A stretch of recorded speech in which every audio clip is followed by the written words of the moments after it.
have an average life expectancy of 37. They often die in mysterious and tragic circumstances. And for their fans, it's hard to accept that they've really gone. Baby's blood. The human instinct is to fill in the blanks. Why? Why did this happen? And that's where the conspiracy theories come in. Not death by heroin overdose, right? Not choking on his own vomit. Jimi Hendrix drowned to death. There are some very odd things about the death of John Lennon. And one strong possibility is Mark David Chapman was a program killer. Anyone that thinks that Bob Marley was not under surveillance, under suspicion, under threat, is very naive. Kurt Cobain did not commit suicide. There was a conspiracy to murder him.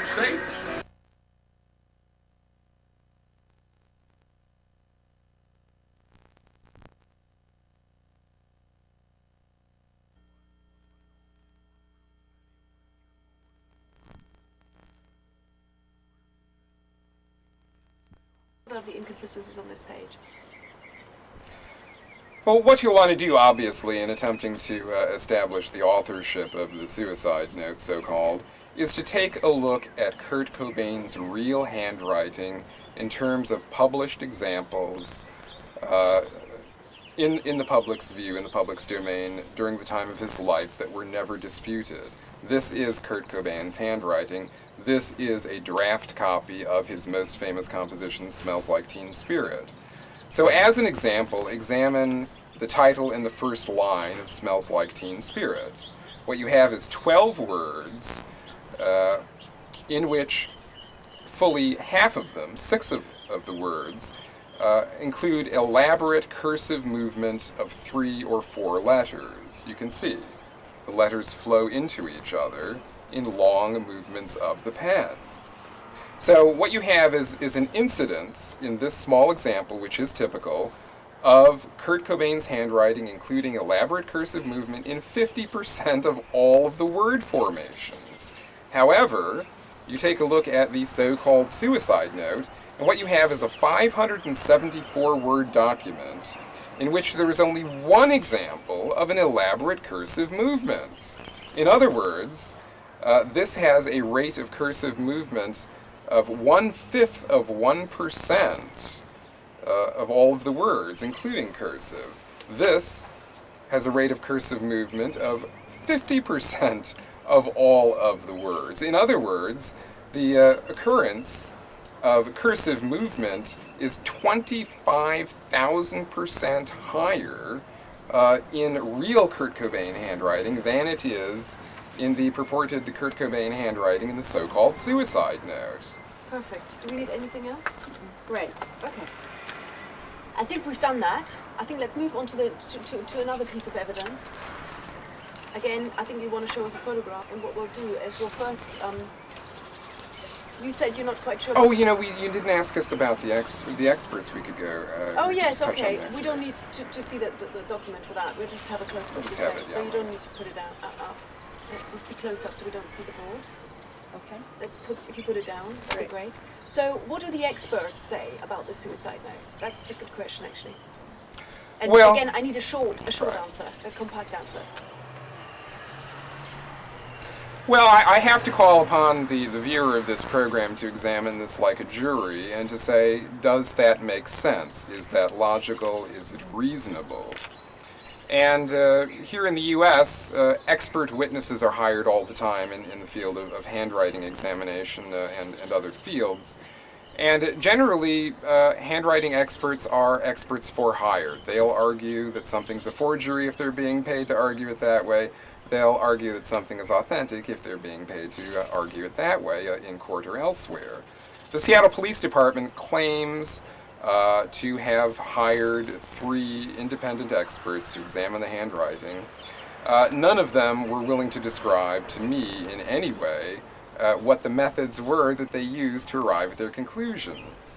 And if you look at stories about the handwriting in the suicide note, what you most often hear is that the Washington State Patrol's document examination squad had a good look at it and they decided that it in fact was Kurt Cobain's handwriting. Actually, they don't say that. What they say is they were given the suicide note, they were given one other example of his handwriting, also a purported suicide note provided by Courtney Love, his wife, and they say that those two match. In other words, if document A is Kurt Cobain handwriting, then document B, the suicide note, is also Kurt Cobain handwriting.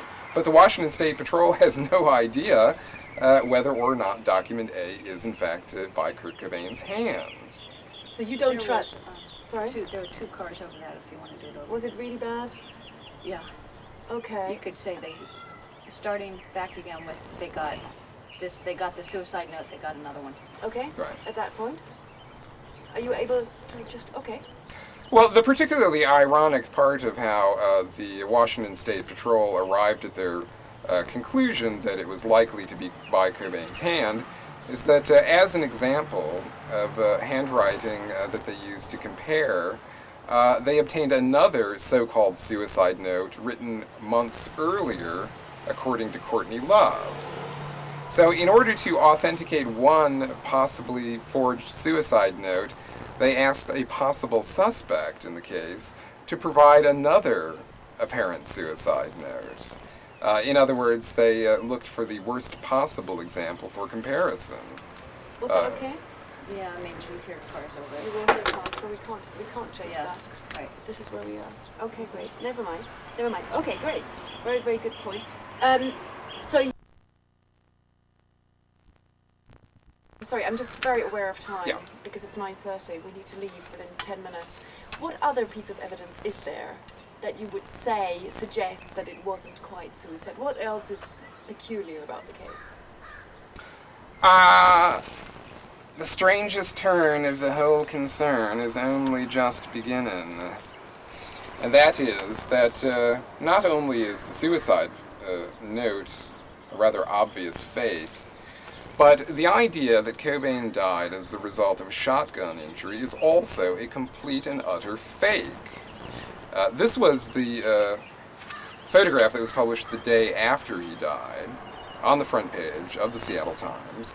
And the very same day, the rival newspaper, the PI, reported that Cobain had shot himself in the left temple, which you would think, given that he was using an extremely powerful weapon, would have sent several pounds of blood and brain to the right of the body. And yet there it is, right on the front page of the newspaper, and not a drop of blood is to be seen anywhere. Which is really what brought about the most important aspect of my inquiries. And what I found was that the medical examiner in this particular case first claimed that he shot himself apparently it was the medical examiners at the scene who claimed that he shot himself. Let me in the ask left you that temple. question again. If we say, if we start again Can you pull with, back the light and with the then- first sentence on this.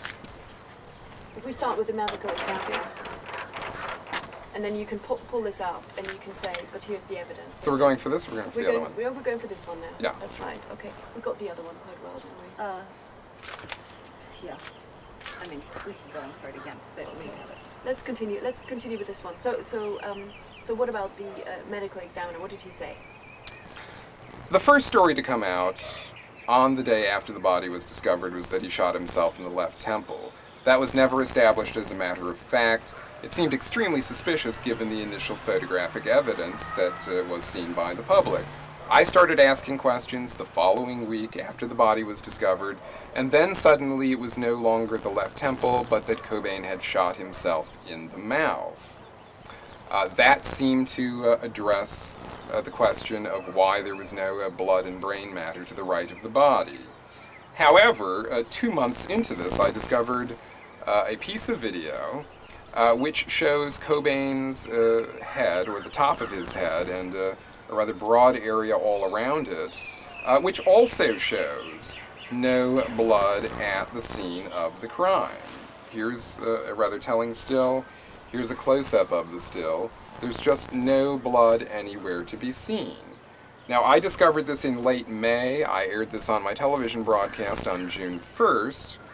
And on June 2nd, the King County Medical Examiner's chief pathologist changed the description of the means of death from a perforating wound, meaning he blew his head clean off, to a penetrating only wound, meaning that all of the shots stayed inside the skull. And now what he was supposed to have shot himself with was one of these. A 20-gauge shotgun shell, certainly one of the largest ammunition cartridges you can buy anywhere. This is 7/8 of an ounce, being propelled at a rate of 1,200 feet per second. And when people shoot themselves with these, they suffer an absolutely distinct wound pattern. That is, it's incredibly destructive. And yet, after this video aired, the King County Medical Examiner changed his opinion to contradict the official death certificate and said, no, this was one of those strange cases in which all of the material from the shotgun shell remains inside the victim's skull, and he is therefore visibly unscarred and little or no blood is present at the scene of the crime. That's utter poppycock in every way. And yet this is the official version of events which has persisted since June 2nd of 1994. So there is no exit wound? No exit wound, right. Now, if you get shot with a very small cartridge, it is possible, certainly, that a person can be shot with something small, like a .22, and the bullet will go in and it will not go out of your body. However, look at the size difference and understand the magnitude of power. This is 7/8 of an ounce traveling at 1,200 feet per second, accompanied by an extremely devastating fiery ball of expanding gases. The wound pattern that is created by a contact range injury from a big bore shotgun is the most distinctive wound pattern in all of ballistics. It's as if someone has set off a bomb in your body. And yet in Cobain's case, they say that the head did not burst. All of the contents of the shotgun shell stayed inside his skull. In other words, he could have died of drowning or boredom, and he would have looked exactly the same way. Great, let's get Okay, now let's get all the close-ups. Can you just move the monitor closer to me? Yeah, I'd like to see it as well, actually.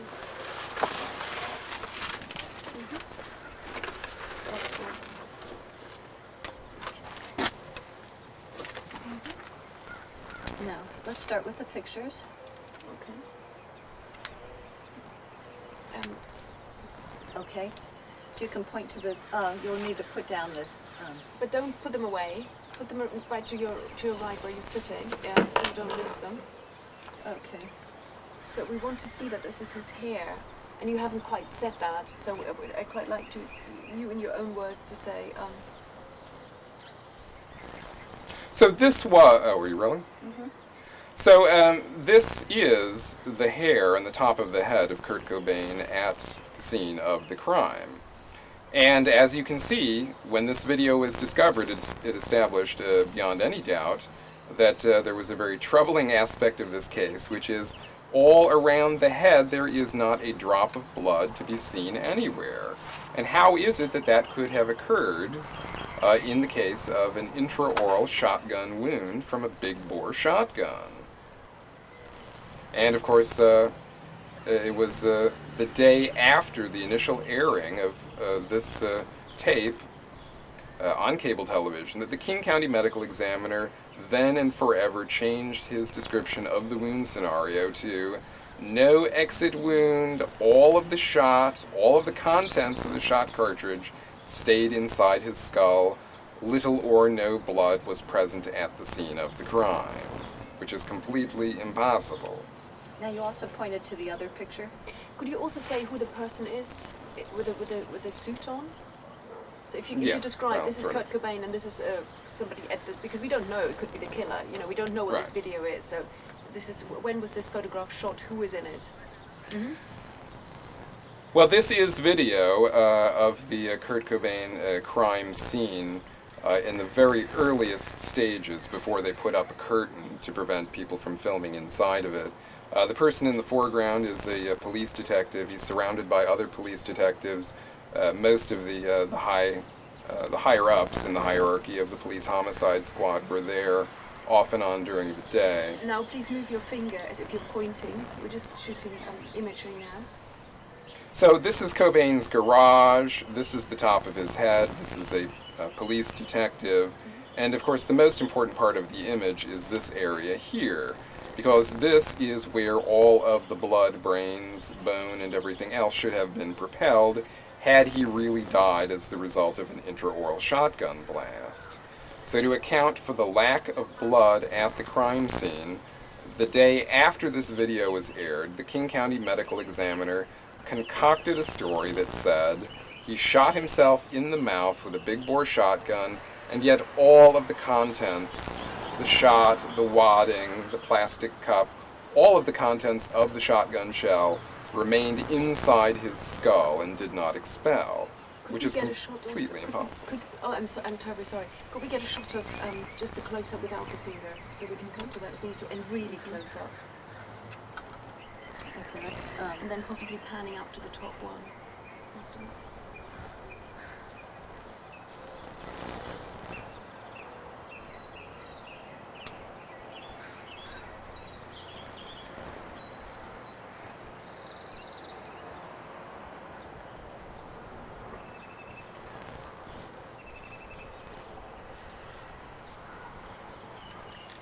Are we allowed to use this material in our program? okay. My guess is you probably want to use the shots with the finger in it or whatever. No. I mean, are we allowed to show these images? Is it possible to get copyright for them? For these? My guess is no. In that case, I have to ask you the question without the photograph as well.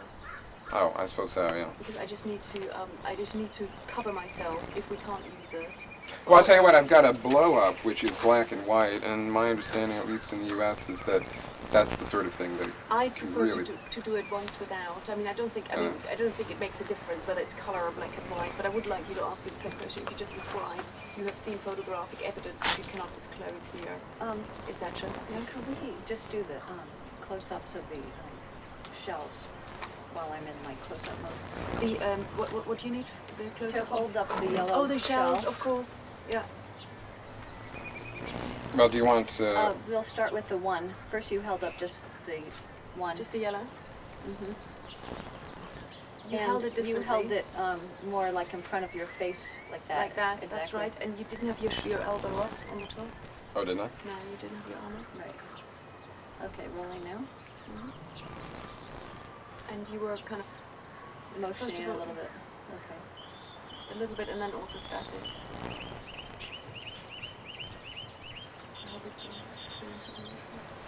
And just hold it straight up a bit more. Yeah, that's it. Okay. And then you held up both at once. Mm-hmm.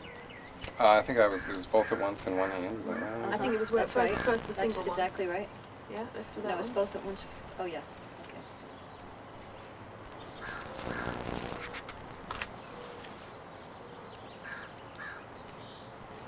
And again, as if you're talking, you were kind of, you were moving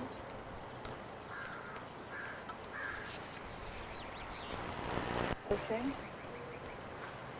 Great. And then I think you held up the little one by itself.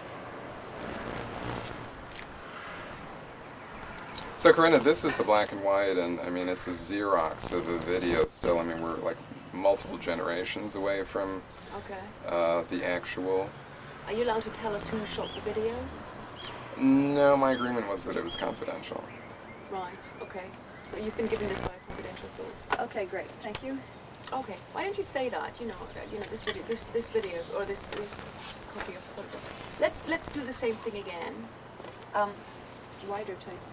Let's do it wide. Okay. Let's do it as wide as we can. We haven't got any more time to do close-ups. Therefore, we'll need to be fairly wide, and we'll need you to hold it fairly close to your face.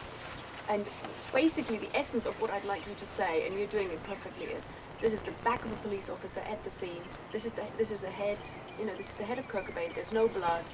That's suspicious. In half a minute, we'll need to go through that. Okay, so let me ask you now. I'm being very professional about this, Greg. Let me ask you, what is the evidence that it might not have been a suicide that's claimed by the Seattle Police Department? Overwhelmingly, the primary component of the case that I've forwarded is that Cobain did not die of a shotgun injury. A shotgun blast to the head forms the most distinctive wound pattern in all of ballistics and forensic pathology. It's an utterly devastating injury, and yet here, what we have is a still from video showing the garage, a police detective, and the top of Kurt Cobain's head on the tile floor. What you see is not a single drop of blood or any other physiological matter anywhere around the head. And it's particularly disturbing to think that someone could have shot themselves in the mouth with a big bore shotgun and not suffered the typical devastating injury that occurs in every known case to have occurred prior to Kurt Cobain.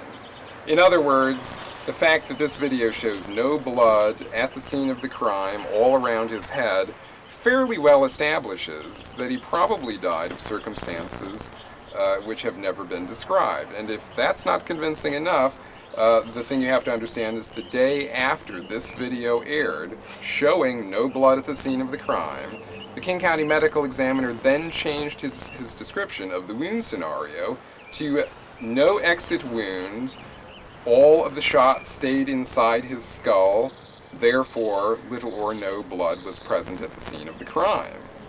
So where was this video aired? This video was first aired on June 1st of 1994, about 2 months after Cobain died. And on June 2nd, in a phone conversation with myself, the chief pathologist of the King County Medical Examiner's office changed the description from the usual he blew his head off with a shotgun to, in this particular case, there was no exit wound, all of the shots stayed inside the skull, therefore little or no blood was present at the scene of the crime, all of which is completely impossible, by the way. Where was the video aired? On your show? That's correct. Correct. Okay, great. Just a very quick, don't move, very quick close-up of the head. Okay. Tighter. As long as we can identify. If you did this wonderful circular movement around it. And then take your hand out of the shot and bring it back in again and explain there, as if you're talking. There should have been blood. There should have been blood around it. Earlier, what the medical examiner's men had said was that the earlier photographic evidence showing the right of the body did not include the area all around the head. When I discovered in late May this video that shows the area all around the head, it was rather firmly established that there was no blood anywhere at the scene of the crime, and therefore what happened to Kurt Cobain was somehow a distinct occurrence in the history of forensic sciences. Great. Let's put it down. I'll ask you once more, without seeing the picture, what video evidence have you seen without showing it to us? And again, a very short answer like you just did before. Well, as far as what I've seen, can I say that I aired on June 1st? Do you want that bit? Yeah. Yes, it is. Okay. So what is the evidence that there was no shot? Well, the moment that really broke this case into something that I felt proved... Okay, I'll start again. Mm-hmm. For the first 7 weeks of the television program, it was titled, Was Kurt Cobain Murdered? However, in the 8th program, I changed the title to Kurt Cobain Was Murdered. And this is because of video evidence that showed the top of Cobain's head and several feet of area of the floor around his head at the scene of the crime. Now, I aired that video, which shows not a drop of blood at the scene of the crime, on June 1st, and on June 2nd, the King County Medical Examiner completely changed their version of the wound scenario to, no, it was not one of those typical occurrences where someone blows their head off with a shotgun. This was a distinct and unique occurrence in which Cobain put a shotgun into his mouth, pulled the trigger, and all of the shots stayed inside the skull. There was no exit wound. Therefore, little or no blood was present at the scene of the crime, all of which, by the way, is completely impossible and has never occurred in the history of wound ballistics up until the Kurt Cobain case. Suspicious or what? Great. Is there any other evidence, any other peculiar circumstance that you want to list in a kind of this and this and this matter that makes you suspicious, or that has made you suspicious? And in fact, I know there's many, many, many. I don't think we want to see any more documents at this point. I think we just want to have you talk about it. Because we can show them. We can watch them and then show them. You want to go for the Courtney Love thing? I mean, people want to know about that. People have seen that Kurt and Courtney movie, and they say, well, what?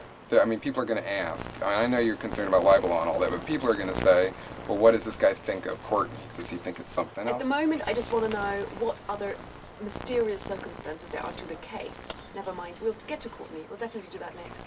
Oh, all right. We'll definitely do that. So keep that back burner for now. What else is mysterious? People resigning, blah, blah, blah, anything else. I'd love you to say there's a list of other points that have been coming out throughout my examination. Some of them are, and if you can list them very briefly, otherwise we won't get it in. Well, I was in the office of the Los Angeles County Medical Examiner yesterday. I had never been there before, but I walked in the receiving door, and I saw all around me big stacks of documents based on presumably autopsy reports, since that's what they generate at the Los Angeles County Medical Examiner's office. And I thought it was particularly odd that in this case, I could simply walk into the medical examiner's office and the autopsy reports were just sort of laying around. In California, they are subject to disclosure. In Washington State, where Kurt Cobain died, they do not disclose autopsy reports. I think I need to stop you here because I know quite clearly what we need at this point. We don't want to talk about LA at all. I think what would be good for us to know is that you've uncovered a whole range of other material. So my question is going to be, what other examples are there? You know, what other facts make you suspicious, or are there any other facts that make you suspicious? Well, the primary components of the case, that is that the suicide note is a forgery and a rather obvious one, that the fact of Cobain dying of a shotgun wound has been disproven to the satisfaction of, I think, any reasonable person. And so where you really need to turn your attention is to the personalities and the background of this thing. And certainly with the official personalities, you've got a medical examiner who resigned, who had no other job to go to. You have a police chief who resigned, who had no other job to go to. You have a supervising sergeant who resigned rather than face prosecution on charges of rigging evidence at a crime scene, particularly ironic, who resigned with no other job to go to. And so you're looking at a long series of public officials in the wake of this thing that seem to have left their jobs with no other prospects. The mayor, the chief of police, the King County Medical Examiner, the supervising sergeant. And generally, the pattern that's been established in Seattle and King County is that these people hang on to their jobs till the bitter end. And if there is no reason other than the Kurt Cobain case for these people to be disappearing out of public life, I would tend to believe that it is the Kurt Cobain case that has forced these people into early retirement. What about any possible suspects? What would you like to say about that? And again, we need to keep brief. This was a brilliant answer that you just gave. Let's stay like that. Well, the question of subjects is the question of subjects is the most difficult thing to breach because, of course, when you get into that area, you're starting to cast suspicion on particular people as possibly being involved in homicide. And, in fact, as we know, the person who has fallen into the greatest degree of suspicion in the media that has erupted over a rather long period of time in this case is the widow Courtney Love. Certainly, she is the person who is at the center of all of the activity, and she is also the person within the scope of this thing who has most distinctly a rather criminal disposition in dealing with people in general. And as one example of that, I shot some video of her coming out of her homecoming concert on November 14th in 1994, only later in the year that Kurt Cobain died. And what Courtney Love uttered on this particular occasion, knowing that I was there, only seconds before this video still, was, quote, "I'm going to kill somebody. One goddamn camera, and I swear to God you're dead, I mean it." And that's rather interesting. I think she's probably the only person, the only public figure in the 20th century to ever have uttered 3 death threats before a live microphone within the space of about 10 seconds. And certainly it does match the anecdotal material that has come out slowly about her, which is that people do tend to describe her conduct as being more or less sociopathic or psychopathic, and there's this definite tendency to discuss things in terms of who should be killed and what other forms of retribution she'd like to dole out to people. Let's do it closer. Don't move the hand. And just like that. Certainly one area of suspicion in any homicide case that has to be considered rather seriously is there a psychopathic personality in the background of the case? And certainly that requirement is fulfilled by the presence of Courtney Love, the widow who inherited his estate. What is the photograph that we're just looking at? What does it show? Well, who took it and what is it? This is video that I shot at the conclusion of Courtney Love's homecoming concert in Seattle in November of '94, later in the year that her husband died. And knowing that I was there and filming, her utterance was, quote, "I'm going to kill somebody. One goddamn camera, and I swear to God you're dead, I mean it." This probably makes Courtney Love the only public figure in the history of the 20th century to have uttered 3 death threats in 10 seconds before a live microphone. And it certainly is rather indicative of a homicidal tendency in her character, which has been established through other incidents. Okay, you got that? Uh-huh. Great, okay. So, would you describe to me what kind of motive, and let's put the photo down, we've got that. So, in whichever way you want to describe or surround the issue, who would have been interested in his death? Well, on the question of motive, my usual way of describing this, which is the easiest way to deal with it in terms of it matching what goes on in most homicide cases, is that the lack of performance on the part of the police is probably best understood in terms of laziness and stupidity, although certainly there can be other motives. And the question of motive on the part of who killed him is probably best comprehended in terms of understanding who benefited from his death.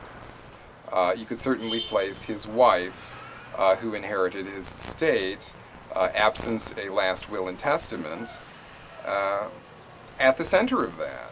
Certainly, any homicide investigators that look at circumstances where a husband dies or a wife dies and the spouse inherits a personal estate of, say, more than $20 million, you have to look at the spouse as probably the first person on the list that should be suspect, because, of course, they get all the money.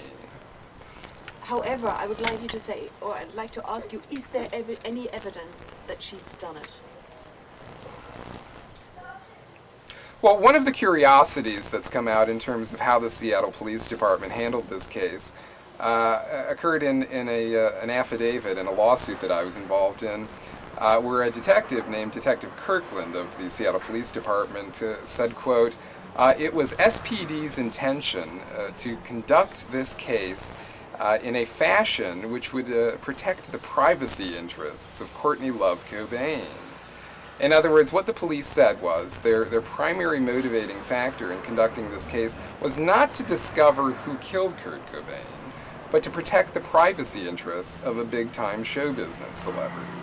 I mean, this is in a sworn statement by a detective who's involved in the investigation.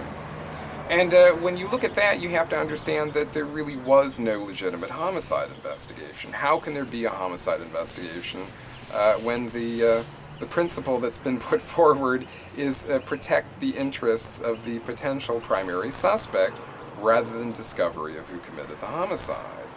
Very good point. Okay, I need to cut here. Yeah? And I Did we need get to that tape. all right? Uh-huh. Did I You get off the didn't take point my of your thought. question? No, you didn't at all. Oh, You okay. didn't at all. But what I think would be very useful and Yeah. important at this point is for you to say, these are assumptions, but we have no evidence. Because we don't. I think it's worthwhile to think, if you agree that that's a point, We can that we label don't this have one with evidence, Richard there is no after you give smoking me the gun next one. with Courtney Love's fingerprints on it. Therefore, I think it's important to say that because of the libel situation. Do you agree? Well, there is that Elden Hoke guy that passed a lie detector test. There- Elden Hoke. We discussed him yesterday. He visited Dr. Gelb here in Los Angeles, and he passed a lie detector test. And I mean, honestly, even though I'm a sort of rival of Broomfield, I'm kind of embarrassed to describe it that way, but you know, I mean, I understand about the libel situation, but really, if you want a zinger in Do your you want to program, quickly tell me that story Yeah. about the guy with the lie detector? sure, yeah. My I mean, you God, mean now we are or so when we're rolling? late. We're going to have to really rush through this now. You mean when we're rolling, tell? Yeah. Yeah. And literally, we have to compact it very much. The other question. I would like to ask you what other evidence is there. I think we leave it as open. You know exactly which story you want to tell. It's a complicated story. Try to compact it as much as you can to make it clear without any detours, which you're doing extremely well so far. Okay, are we rolling? Mm-hmm. So what other evidence have you unearthed? Well, one point of which you might want to be aware is that in King County, only in the last several weeks, a man named Scherer was convicted of killing his wife 10 years ago, even though her body was never discovered. So the idea that the police and the prosecutors can only bring a case when the evidence is absolutely unmistakable is not really correct. A case could be brought against Courtney Love based on what is known now. Particularly, there was an interview several years ago with a rock musician named Elden Hoke. Elden Hoke claimed that Courtney Love offered him $50,000 to kill her husband. It sounded wild then, it sounds wild now, but the most disturbing part of this is that Elden Hoke passed a lie detector test with one of the top examiners in the field of polygraph in the United States. I mean, he's the examiner is the one that Bob Shapiro used to interview O.J. O.J. failed, but Elden Hoke passed. In other words, it was established to a degree of near certainty that the rock musician Elden Hoke was offered by Courtney Love $50,000 to kill her husband. Maybe she was joking, but if they brought that up in court, nobody would make the assumption that it was a joke. And of course, the fact that Elden Hoke died a week or so later by being run over by a locomotive is obviously in itself rather disturbing.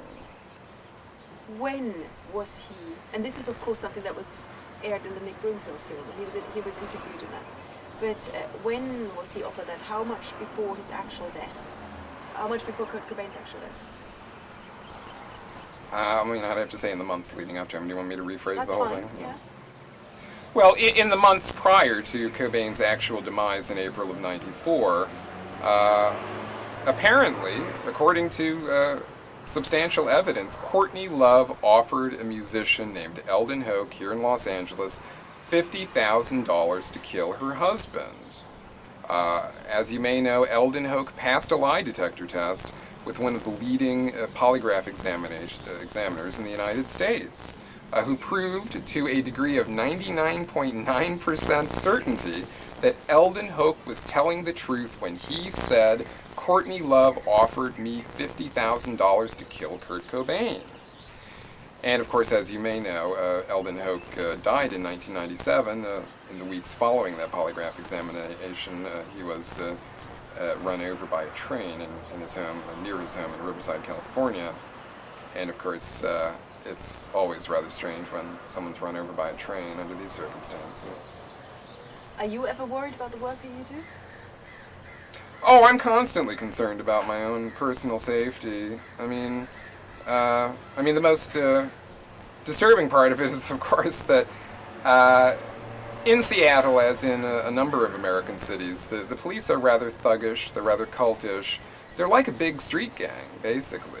And I often feel in the streets of Seattle that I'm being constantly watched by basically a gang of 12,000 men with automatic weapons, all of whom have a big complaint against me, and none of whom would have a complaint against a fellow officer were he to, do me in a struggle with police, or some of these other circumstances under which people die in Seattle while in police custody.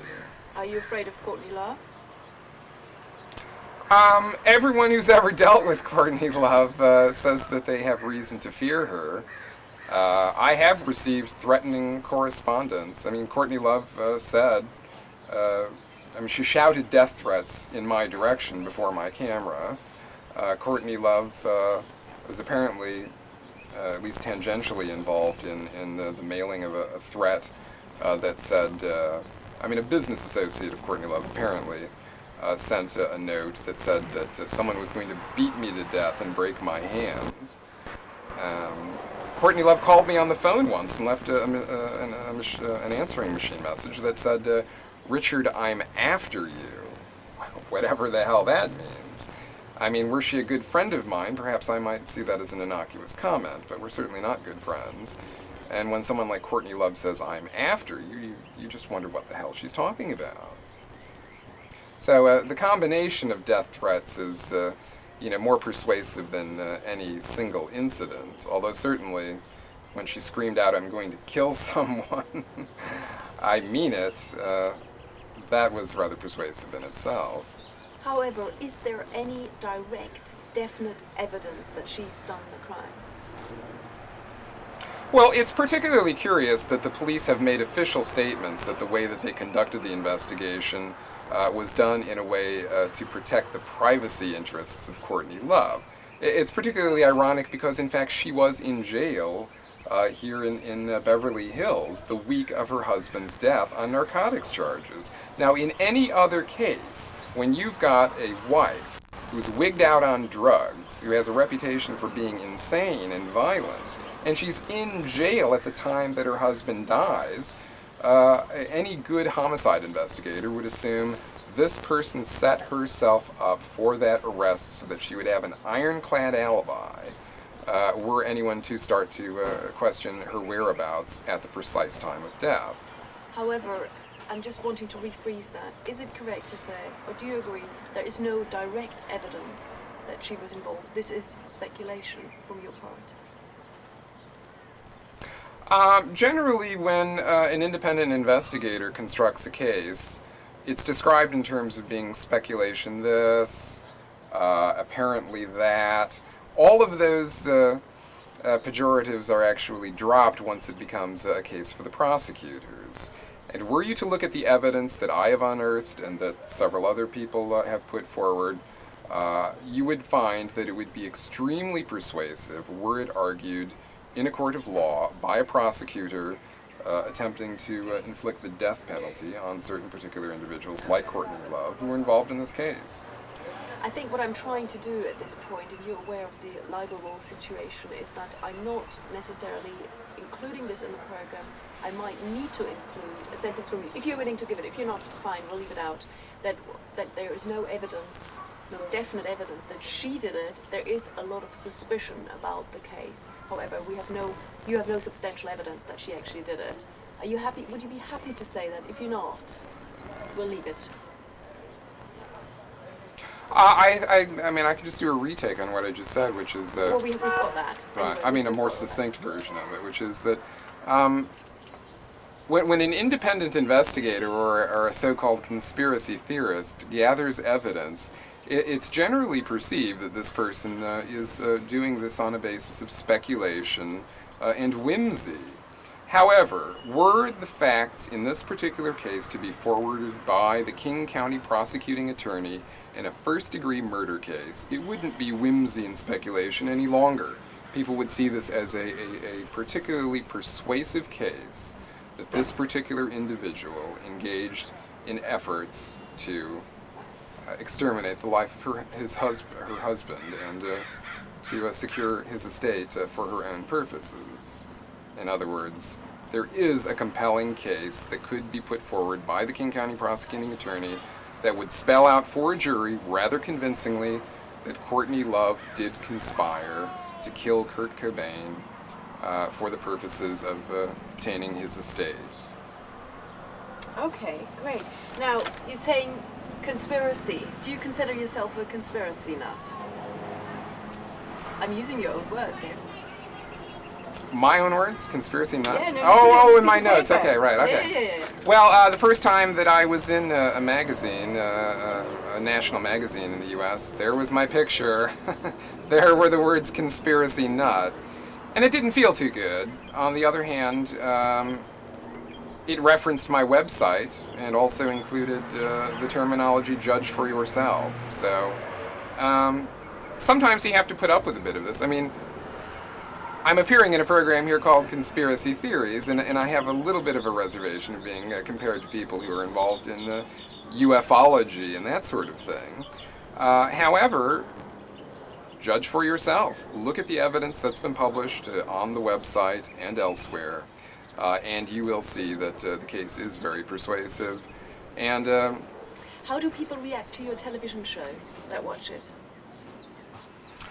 well, people in officialdom, politicians and police tend to hate me, but really it's very satisfying to be able to know that anytime I step foot outside the house in Seattle, it's quite likely that people are going to beep their horns and want to shake my hand and say, you know, I watch your show all the time. I mean, a few weeks ago, a guy jumped out of his VW van at a stoplight and said, I feel very strange doing this, but I had to take these few moments to get out of my vehicle here illegally and shake your hand because I just never missed your program. I mean, when I was a kid growing up, I always had a favorite television program. TV is so bad right now, I don't have a favorite television program except for my own. And frankly, I think that a number of people in King County feel the same, that not only am I on television, but in fact I have the best show on TV. And it's a series now of more than 400 editions. And how do you feel being in an aspiring place like Hollywood? Well, it is rather funny to be here in the world capital of Mo Pick, because simply by eliminating the silver nitrate question, that is, by not shooting on film stock, by going with the low-cost medium of video, I've been able to capture hundreds of hours of extremely engaging motion picture footage, and it started out as a local cable program. I'm not so sure that this program won't be building an audience 100 years hence. That is, it certainly is possible in today's media world that people all over the world will someday enjoy my exploits through the television series. And so do you think the Kurt Cobain story will continue and continue and continue? Well, that's a very interesting point.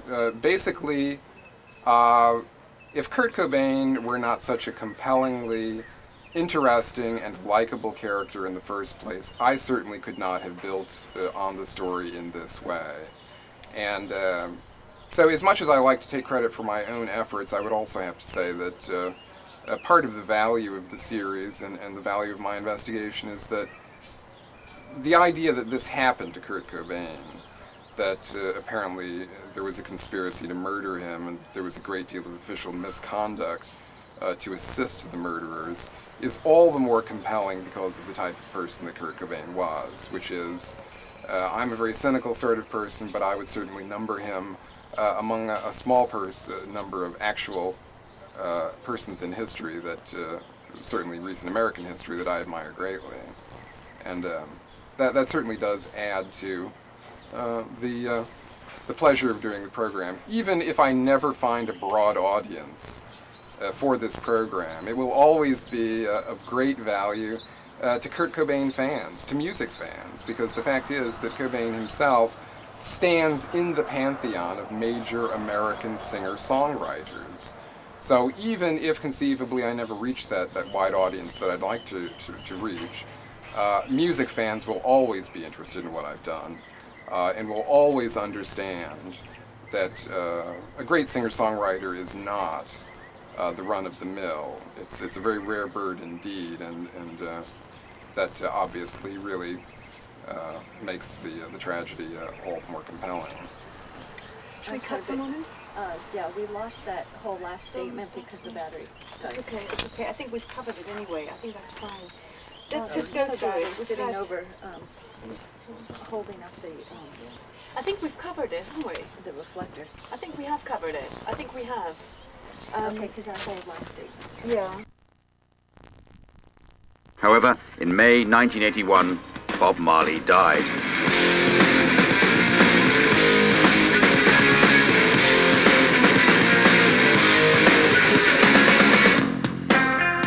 Many more people believe in the conspiracy theory arising from the death of Kurt Cobain, lead singer of Nirvana. On the 5th of April 1994, the famous Seattle grunger committed suicide. Or did he? Well, the official version is that Kurt Cobain, brightest light of his generation in the field of rock music, committed suicide with a Remington Model 11 20-gauge shotgun in the garage of his Seattle home. There were no witnesses. Rumors spread quickly. His credit card was used after he shot himself, but before the body was found. There were no fingerprints on the shotgun. There are doubts about the suicide note.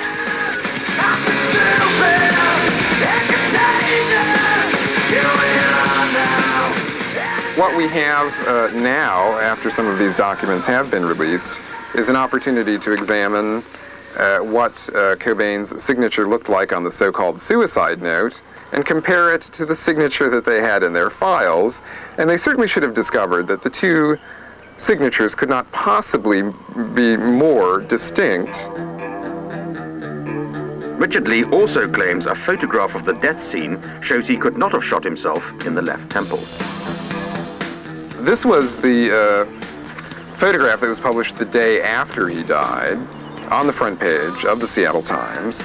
And the very same day, the rival newspaper, the PI, reported that Cobain had shot himself in the left temple, which he would think, given that he was using an extremely powerful weapon, would have sent several pounds of blood and brain to the right of the body. And yet there it is, right on the front page of the newspaper, and not a drop of blood is to be seen anywhere. The autopsy revealed lethal levels of Valium and heroin in Cobain's system. Would he have been capable of pulling the trigger? He basically had OD'd on drugs. Now, at the point that he had shot himself filled with heroin, he could not have picked up that shotgun and blown himself in the head. That implies that there was another gunman. And it also implies perhaps that his drugging was an attempt to keep him subdued so he could be shot easily there. If he was incapable of shooting himself, who would have had a motive to do it? You have to look at the spouse as probably the first person on the list that should be suspect, because of course they get all the money.